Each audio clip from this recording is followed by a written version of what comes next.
எல்லா பகுதியிலும் பேசப்படக்கூடிய ஒரு முக்கியமான தலைப்பு தான். நாடுகளில் எல்லாம் செய்வார்கள், மீளாது கொண்டாட்டத்திற்காக தயாரித்துக் கொண்டே இருப்பார்கள். முஸ்லீம்களுக்கு தேவைப்பட்ட உரிமைகளை வழங்காத அரசாங்கங்கள் எல்லாம் மீளாது விழாவுக்கு லீவு ஊட்டியார். நாட்டிலையும் மீளாதுக்கு என்ன இருக்குது, லீவ் ஒன்று இருக்குது. அதனால் சிலருடைய கருத்து என்னென்னா, இது தவறுகள் இல்லைங்கெல்லாம் பேசாதீங்க, ஒரு வழி இல்லாமல் லீவ் இல்லாமல் போயிடும் சொல்லி. சோதனைகளே, உண்மையில் சத்தியம் சொல்லப்பட வேண்டும். அது எங்களுக்கு என்ன எதிரானதாக இருந்தாலும் சரி, சொல்லுவாங்க புள்ளியில் அக்கம் வரவுக்கான முருகா கசப்பாக இருந்தாலும் உண்மையை பேசிடுவாங்க.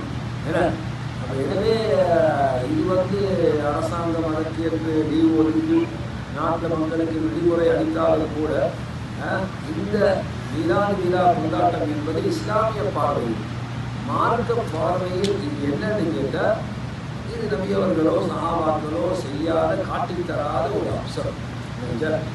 மீலாது கொண்டாடுபவர்கள் என்ன நினைக்கிறாங்க, நாங்கள் நபியவர்கள் மீது முஹப்பத், அந்த முஹப்பத்தால் தான் நாங்கள் என்ன செய்யணும்.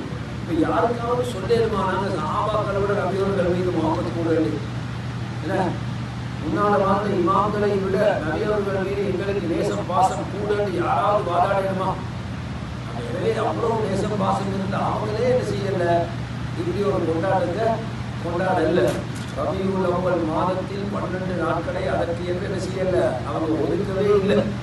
அப்போ அப்படி இருக்கும்போது நாங்கள் எப்படி அவங்கள விட நேசமானவர்களை எங்களை சொல்ல முடியுமா? சொல்ல முடியாது. எனவே சகோதரர்களே, நபியுடைய நேசத்துக்கு இமாமர்கள் சொன்ன மாதிரி அடையாளம் இது அல்ல. பொழுது ஓடுவாங்க, அந்த ஓடுற மஜ்லிஸ்லயே என்ன செய்வாங்கன்னு சொன்னால், நபியவர்கள் செய்து அதை சொன்னதுக்கு முரணான செயல்படுவான்.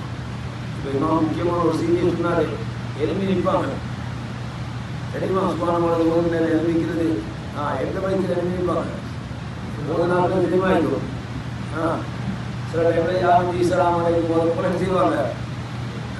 இன்னொரு பயிற்சி சொல்லி புல்லு சுரூபதா விஷஹரில் மௌலிதி அப்படின்னு சொல்லி இன்னொரு பயிற்சி சொல்லி, அந்த பயிற்சி ஓதுற நேரம் என்ன செய்வாங்கன்னா எழுப்பியிருப்பாங்க.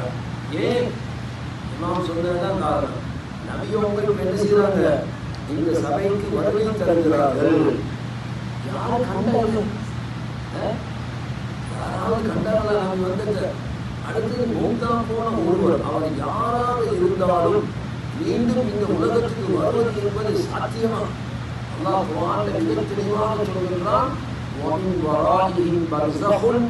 மௌத்தானவர்களுக்கு உலகத்துக்கு இடையில நாங்கள் திற போட்டிருக்கிறோம், இந்த திற கியாமத்து நாள் வரைக்கும் இருக்கும் அப்படின்னு சொல்றோம். இந்த சஹாபாக்கள் அவட வாழ்க்கையில எப்பயாவது ஏதாவது ஒரு சந்தர்ப்பத்தில் பெரிய நபியோட வஃபாத்துக்கு எத்தனை நிகழ்ச்சி நடந்தது, எத்தனை யுத்தமெல்லாம் நடந்துச்சு அப்படியே இல்லையா? ஏதாவது ஒன்றுல நாங்கள் கண்டம் நபியும் எங்களோட நின்றாங்க, கையை கொடுத்து கொண்டே செஞ்சாங்க, நின்றாங்க, அங்கே வருகை தந்தாங்க, எங்களை உற்சாகப்படுத்தினாங்க அப்படின்னு சொல்லி ஏதாவது செய்து பார்த்துக்கலாம் இல்லை. அப்படி எதுவுமே செய்யலை, பதிவு செய்யப்படலை. அதை எனவே நபியவர்கள் அந்த சபைக்கு வருவதாக நினைப்பது, அந்த சபையை தாண்டி போறாங்கன்னு நினைக்கிறது, அந்த சபையில கலந்து போனான்னு நினைக்கிறது, இது எல்லாமே மூட நம்பிக்கைகள் தான். இது எல்லாமே மூட நம்பிக்கைகள். செய்வது பௌர்ணமி ஓடுதே தான் மார்க்கத்தில் இல்லாது. அது போல இப்படியான மூட நம்பிக்கைகள் வேறு. எனவே நாங்கள் மார்க்கத்தில் மிக முக்கியமான ஒரு அடிப்படை என்ன, மார்க்கத்தில் மார்க்கம் என்று நமக்கு சொல்லப்பட்டது அல்லாஹ்வும் ரசூலும் சொன்னதுதான். அதை தாண்டி எதையும் நான் என்ன செய்யலாது, மார்க்கமாக நினைக்க முடியாது. எனவே முழுக்க இந்த மௌனி களியாட்டம் என்றது என்னென்ன மார்க்கத்தில் சொல்லித்தரப்பட்ட அம்சம் அல்ல. இதில் ஆச்சரியம் என்னன்னா, அந்த மௌனியில் இருக்கிற பாட்டுகளை அதுக்கு நாங்கள் பெரிய ஒரு புனிதத்துவம் கொடுக்கிறோம். உண்மையிலேயே சொல்ல போனால் அரபு பாட்டு, அரபு கசீதா, அரபு கசீதாவை தான் நாங்கள் என்னமோ குர்ஆன் மாதிரி நினைச்சுக்கொண்டு என்ன செய்யறோம், குர்ஆனோட போல கூட எழுதி நிற்க மாட்டோம். குர்ஆன் ஏதாவது ஆயத்து ஒரு நேரம் எழுதி நிற்பாங்களா? ஏன்னா பல்லாட ரஹ்மத் இறங்குதுன்னு சொல்லி இல்லை, அப்படி யாரும் இறங்குறது இல்லை. ஆனால் ஒரு நேரம் என்ன செய்யறாங்க, அது பாருங்க, இதை விட விசேடமான ஒரு தன்மை என்ன செய்யப்படுவது, அதுக்கு வழங்கப்படுவது. அது மாத்திரமல்லாமல் அதில் இருக்கக்கூடிய எத்தனையோ வார்த்தைகள்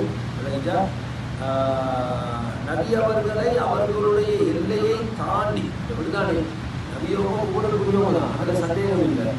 நபியவங்க சிறப்பானவங்க, அதில் சந்தேகம் இல்லை. அல்லாஹ் குர்ஆன்ல வரஃபஅனா லக திக்ரக், உமது நினைவை உலகத்தில் நாங்கள் ஓங்க செஞ்சிருக்கிறோம். நபியுடைய பேரை உலகத்தில் எல்லாம் என்ன செஞ்சுக்கிறான், எல்லா இடத்துலையும் கூறுற மாதிரி ஆக்கி வச்சுக்கிறான். வாங்குற நபியுடைய பேர் சொல்லப்படுவது தானே அஷ்ஹது அன்ன முஹம்மது ரசூலுல்லாஹ். அப்போ அஷ்ஹது அன்ன முஹம்மது ரசூலுல்லாஹ் உலகத்தில் ஒவ்வொரு நாட்டிலையும் ஒவ்வொரு டைமும் நாம சொல்லப்படுது. நாங்கள் இருக்கிற இந்த நாட்டை எடுத்துக்கொண்டாலே மக்காட டைம் வேறு, ரியாத் டைம் வேறு, தமாம் டைம் வேறு, அப்படித்தானே? நாங்கள் போகிற வழியில் ஒவ்வொரு இடங்களெல்லாம் ஒவ்வொரு இடத்துலையும் அவங்களோட டைமுக்கு என்ன செய்வாங்க, வாங்க சொல்லுவாங்க. அப்படி வாங்க சொல்கிற நேரத்தில் உலகத்தில் நாலா திசையிலும் நபி அவர்களுடைய பெயர் எல்லா நேரத்திலும் என்ன கூறப்பட்டு கொண்டே இருக்கிறது. அப்போ அவ்வளோ பெரிய பெருமையாக அருமையாக நம்பிக்கை கொடுத்திருக்கிறார், அதில் சந்தேகமே இல்லை. ஆனால் நாங்கள் அதுக்காக வேண்டிய என்ன செய்ய தேவையில்லை, நாங்கள் எல்லையை கடந்து புகழ தேவையில்லை. அது விடாது.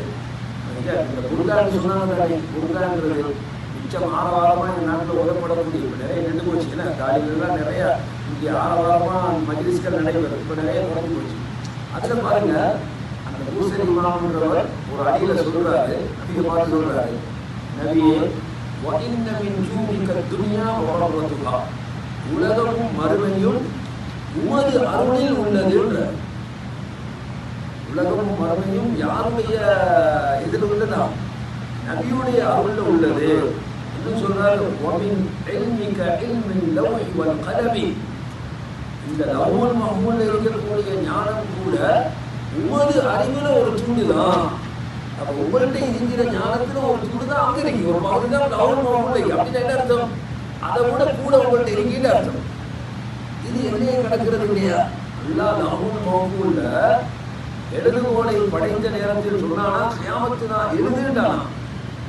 அப்ப என்ன எழுதுன்னு அதை கேட்டுச்சான், கியாமத்து நாள் வரைக்கும் நடக்கும் நிகழ்வுகளை எழுதுண்டான். அப்ப எல்லாம் எழுதி முடிச்சது, எல்லாம் என்ன செஞ்சு எழுதி முடிச்சு.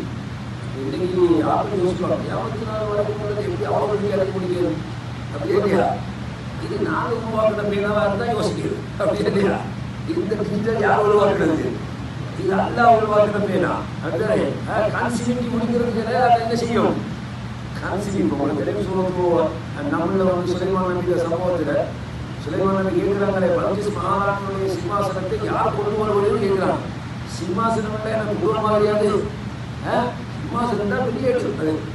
அப்போ அங்கே இருக்கிற மார்க்க அறிவு ஞானம் வேத ஞானம் கொடுக்கப்பட்டவர் என்ன சொன்னாரு, சொன்னார் நீங்கள் கான்சிவிட்டி முடிக்கிறதுக்கு கிடையாது, நான் சொல்ல கான்சிவிட்டி முடிக்கிறதுக்கு எவ்வளோ நேரம் எடுக்கும், கான்சிவிட்டி முடிக்கிறேன்டா அது ஒரு நேரம் தேவையா? இல்லை. அப்போ பொய்யில் சொன்ன மாதிரியே சுலைமான் நபி கண்ணமத்திற்கு தொலை பார்க்கிறாரு, சிம்மாசனம் கண் முழுக்க. அப்போ உடனே சுலைமான் நபி என்ன சொன்னார், ஆதாமின் சோதனை இறைவனின் அருள், நான் நன்றி செலுத்துகிறேனா நன்றி கெட்டவனா இருக்கிறேனா என்று என்னை சோதிப்பதற்காக நான் செய்கிறார். அப்ப பாருங்க, அவ்வளவு பெரிய சிம்மாசனம் எங்கிருந்து, யமன்ல இருந்து. சுலைமான் இருந்தது பலஸ்தீன்ல. பலஸ்தீனுக்கு கான்சிவிட்டி முடிக்கிறதுக்கு இடையில வரையில விட்டா அதை விடுச்சு. எனவே அல்லாவுடைய சக்தி என்று வரும்போது என்ன, அப்ப எழுது போல் அந்த பேரை வந்து மனுஷன் உருவாக்குற டிஜிட்டல் இல்லை. அப்ப அது அல்லாஹ் உருவாக்குறது. அல்லாஹ் எழுதுன்னா கியாமத்து நாள் வரைக்கும் இல்லை. சரி, அதுல என்ன நபிக்கு தெரியுமா? நபிக்கு தெரியாது என்பதற்கு சகோதரர்களே, தெரியாது என்பதற்கு நிறைய சான்று குர்ஆன்ல இருக்கு. அல்லாஹ் குர்ஆன்ல நூஹ் நபியினுடைய வரலாறு சொல்லிட்டு, நூஹ் நபியுடைய வரலாறு சூரத் ஹூத்ல படிச்சு பாருங்க. நூஹ் நபியுடைய வரலாறு சொல்லி முடிச்சுட்டு அல்லாஹ் சொல்றார், நபியே தில்க மின் அம்பாயில் கைப், இது மறைவான செய்திகள், முன்னால் நடந்த மறைவான செய்திகள். மா குந்த தஅலமுஹா, இதை அறிந்தவராக நீ இருக்கவில்லை. வலா கௌமுக, உனது சமுதாயத்திற்கு இது தெரியாது. இந்த ஹிஸ்டரி இப்ப நாங்க சொல்லிதான் உங்களுக்கு தெரியும்ன்றாங்க. இந்த நூஹ் நபியுடைய சம்பவம் நீங்களே, நூஹ் நபி கப்பல் கட்டினாங்க, அந்த மக்கள் ஏளனம் பண்ணாங்க. அதுக்குள்ள அல்லாஹ் கப்பல்ல மக்களை ஏற்ற சொன்னான். அந்த கப்பல் போச்சு, வெள்ளம் பெருக்கம், ஜூதி மலை மீது என்ன செய்தது போய் அதே ஸ்திரமானது நின்று அங்கே போய் இந்த செய்தியெல்லாம் அதை சொல்லித்தான் சொல்றான். இது எதுவும் உனக்கு தெரியாது, உங்களுக்கு தெரியாது. உங்களுக்கு மட்டுமில்லை, உங்களோட சமுதாயத்தில் உள்ள பண்டிதர்களுக்கு கூட தெரியாது. இப்ப நாங்கள் சொல்லிதான் இது உங்களுக்கு தெரியும். அப்ப நபி அவங்களுக்கு தெரியாதுன்னு நல்லா சொல்றான். அதே போல மா குன்த தத்ரி மல் கிதாப், வேதம் என்றால் என்னவென்று உனக்கு தெரியாது. வலல் ஈமான், ஈமான் என்றால் என்னவென்று உனக்கு தெரியாது. அப்ப நபிக்கு வேதம் என்ன, ஈமான் என்ன, இது எல்லாம் அல்லாஹ் என்ன செய்யறான், வஹி மூலமா நபிக்கு படிச்சு கொடுக்குறான். படிச்சு கொடுத்துனால அவங்களுக்கு என்ன செய்யறது தெரிய வந்தது. இது எல்லாத்தையும் விட ஒரு பெரிய ஆதாரம் சொல்றது ஆயிஷா நாயகியினுடைய அந்த அவங்க மீது ஒரு அவதூறு கட்டப்பட்டதா இல்லையா? அவதூறு கட்டப்பட்ட அந்த சம்பவம் இது. இந்த சம்பவம் மதீனால பேசப்படுது. ஆனா அது ஆயிஷா நாயகி தெரியாது. அப்போ ஒரு பெண்மணி சொல்றாங்க, உங்களை பத்தி இப்படி ஒரு செய்தி ஊர்ல பேசப்படுவது தெரியுமாண்டா? அப்பதான் தெரிய வருது அவங்களுக்கு. இப்ப இந்த சம்பவம் இது உண்மையா அல்லது பிழையா? இது உண்மையா இப்படி ஒன்று நடந்ததா அல்லது இது மக்கள் இட்டு கட்டுனதா என்ற இந்த செய்தி நபிக்கு தெரியும். நபி அவங்களுக்கு இதனுடைய உண்மை நிலவரம் என்னவென்று தெரியாது. என்னப்பா உள்ள அறிவும் உங்களோட அறிவில் ஒரு துணுன்னா இதெல்லாம் தெரிஞ்சுக்கவே இல்லையா? அப்ப நபி ஒரு மாத காலம் வரைக்கும் அதிருப்தியாகத்தான் இருக்கிறான். ஆயிஷா நாயகி சொன்னாங்களா, ஆயிஷா நீ தவறு செய்திருந்தால் மன்னிப்பு கேள், அல்லாஹ் மன்னிப்பான். இது என்னதை காட்டுது? இந்த வார்த்தை உண்மையிலேயே இதனுடைய உண்மை நிலவரம் என்ன என்பது நமக்கு தெரியாது. அதனாலதான் சொல்றாங்க, உண்மை நிலவரம் தெரிஞ்சா ஆயிஷா உன்னை எவன் எதை பேசினாலும் பரவாயில்ல, நீ பரிசுத்தமானவள், அதனால நீ யாருக்கும் பயப்படாத சொல்லணும். என்ன சொன்னாங்க, ஆயிஷா நீ தவறு செய்திருந்தால் மன்னிப்பு கேள், அல்லாஹ் உன்னை மன்னிப்பான் அப்படின்னு சொன்னாங்க. ஆயிஷா நாயகி உண்மையிலே இது ஒரு பெரிய இடியாச்சு.